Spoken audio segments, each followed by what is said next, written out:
लक्ष्मण जी के मूर्छित होने की खबर सुनते ही आखिर क्यों जोर जोर से हंसने लगी उर्मिला। उर्मिला के हंसने का आखिर क्या था रहस्य। आप देख रहे हैं गुरु की कृपा से चैनल। तो चलिए अब करते हैं ज्ञान की बात। वीडियो में आगे बढ़ने से पहले हमारे चैनल को सब्सक्राइब अवश्य करें और बेल आइकन को जरूर दबाएं ताकि ऐसी ही जानकारियां आपको हमेशा यूं ही मिलती रहे। साथ ही कमेंट बॉक्स में जय श्री राम जय श्री लक्ष्मण अवश्य लिखिएगा। जैसा कि हम सब जानते हैं कि रामायण काल में भगवान श्री राम का 14 वर्ष का वनवास तय हुआ था। उनकी पत्नी माता सीता ने हर सी वनवास को जाने के लिए स्वीकार कर लिया, परंतु बचपन से ही बड़े भाई की सेवा में रहने वाले लक्ष्मण जी भी भला कैसे श्री राम से दूर हो जाते।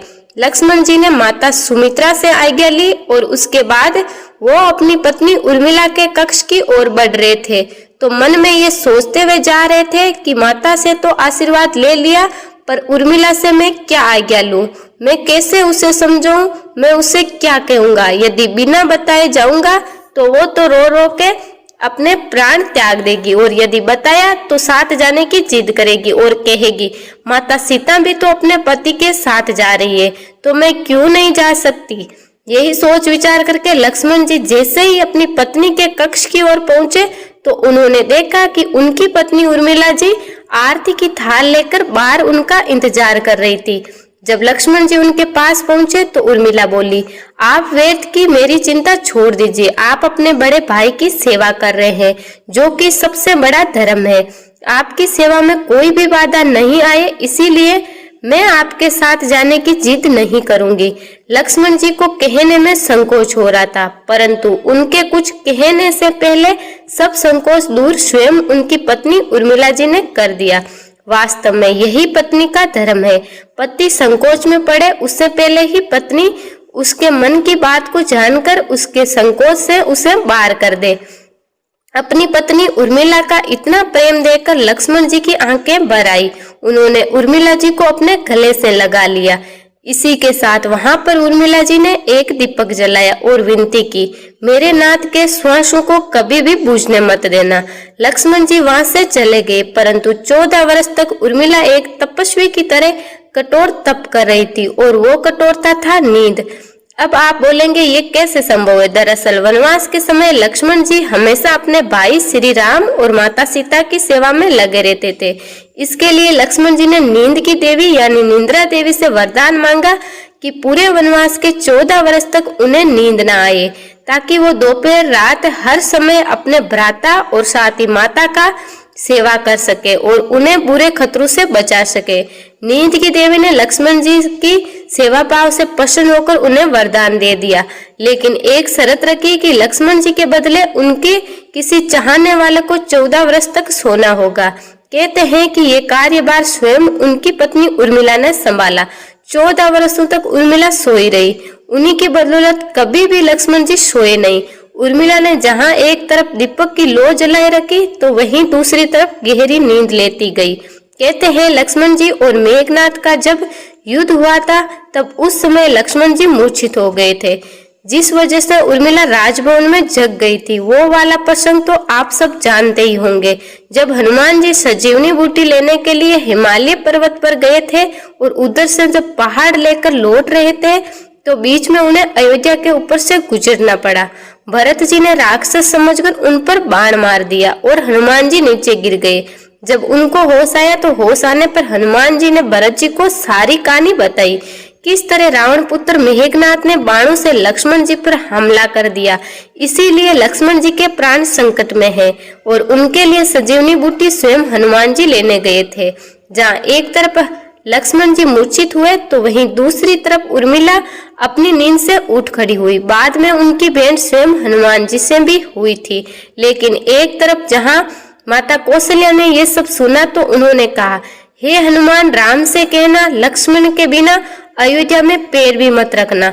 तब बात माता सुमित्रा ने सुनी तो कहा, हनुमान, राम से कहना अभी मेरा दूसरा पुत्र मेरे पास है, मैं उसे भी वन में भेज दूंगी।